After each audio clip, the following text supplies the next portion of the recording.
Media Turin ungkap penyebab kebobrokan Juventus. Problematika fisik disinyalir menjadi salah satu penyebab krisis Juventus pada awal musim ini. Hal tersebut diungkapkan oleh media lokal Turin Tuttosport pada Senin lalu.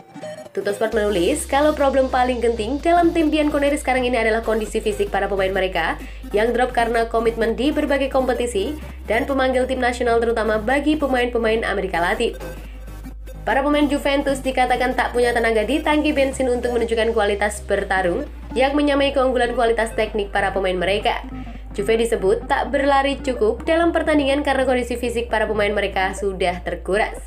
Hal ini diungkapkan oleh data dari staf Bianconeri. Selain dari penampilan kasat mata di beberapa laga Serie A musim ini, paling terkini adalah angka-angka yang dikumpulkan pada kekalahan Juventus dari Hellas Verona pada akhir pekan kemarin. Pada laga Liga Italia tersebut, para pemain Verona secara kolektif berlari sejauh 118 km, sementara para pemain Bianconeri hanya mencatatkan jarak lari kolektif 113,8 km. Terlebih, Tuttosport mencatat perbedaannya adalah di angka sprint dan lari, bukan di pergerakan intensitas rendah. Para pemain Juventus yang paling menderita sekarang ini adalah kontingen Amerika Selatan Juventus. Performa Alessandro, Danilo, Rodrigo Bentancur, dan terutama Juan Cuadrado merosot tajam. Mereka mencatatkan penurunan paling ketara karena terus melewati perjalanan menyeberangi samudra 1 bulan sekali demi mengikuti laga-laga kualifikasi Piala Dunia. Sementara pemain timnas Italia, Federico Chiesa, Federico Bernardeschi, Manuel Locatelli, Leonardo Bonucci, dan Giorgio Chiellini juga menunjukkan performa mengkhawatirkan. Para pemain Juventus pun dikirim untuk menjalani retiro camp latihan setelah kekalahan kontra Sassuolo dan Verona. Kami harus meninggalkan keluarga dan tim, tahu apa yang tengah kami lewati, ujar Danilo dikutip dari Football Italia. Tak masalah untuk menghabiskan waktu bersama dan mendiskusikan sepak bola untuk klub. Kami tak kebobolan dalam 4 laga sebelum pertandingan kontra Inter, artinya kami punya determinasi untuk menang, lanjutnya. Kami perlu berlari, bertahan dan menyerang bersama seakan merumput di laga final.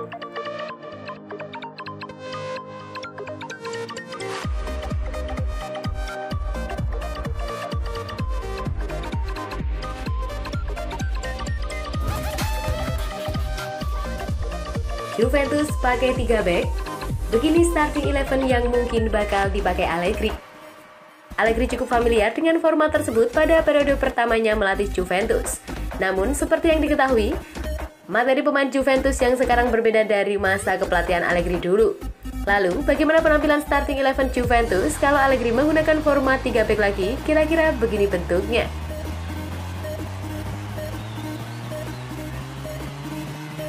Wojciech Szczesny, sudah jelas posisi penjaga gawang bakal diisi oleh Wojciech Szczesny.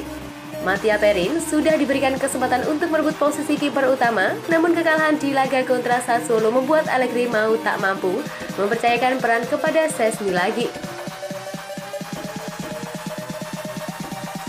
Selanjutnya Matthijs de Ligt. Performa Matthijs de Ligt terus berkembang seiring dengan waktu berjalan. Daniel Rugani mungkin sudah terbiasa bermain dengan format 3 back. Tapi, sepertinya jebolan akademi Juventus tersebut harus mengalah pada De Ligt. Leonardo Bonucci. Format 3 back inilah yang membuat nama Bonucci meroket di dunia sepak bola. Ia memainkan peran ball playing defender dengan sangat apik ketika diapit oleh 2 back berkualitas di sisinya. Bonucci juga dibekali kemampuan membaca serangan yang cukup baik sehingga dia sulit digantikan ketika Juventus memakai format 3 back ini. Giorgio Chiellini. Dalam format 3 back, Juventus butuh 2 pemain yang punya agresivitas tinggi dalam melakukan tekanan dan merebut bola dari pemain lawan.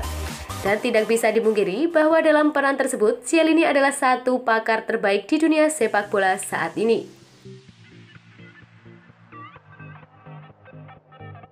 Juan Cuadrado. Pemain winger sangat penting dalam format 3 back dan Cuadrado sudah cukup ahli memainkan posisi tersebut.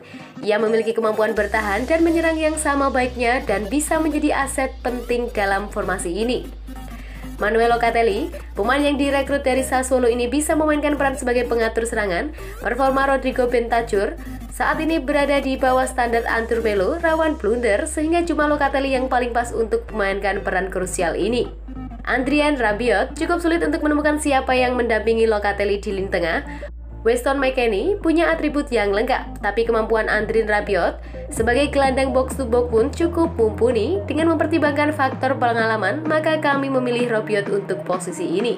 Alexandro, wingback dalam format 3 back sangat wajib memiliki kemampuan penyerang dan bertahan yang sama baiknya. Sayap kiri akan menjadi milik Alexandro yang memang handal dalam memainkan peran ini. Federico Chiesa, sulit untuk meninggalkan Chiesa di bangku cadangan, daya ledak dan kecepatannya menjadi nilai tambah tersendiri buat lini depan Juventus. Ia sangat pas untuk bermain sebagai winger dalam formasi ini. Alvaro Morata, Juventus cuma memiliki 2 penyerang murni saat ini, salah satunya Morata. Meski sedang seret gol, dalam beberapa pertandingan terakhir, pemain berkebangsaan Spanyol itu tetap menjadi pilihan utama untuk jadi titik fokus serangan Juventus.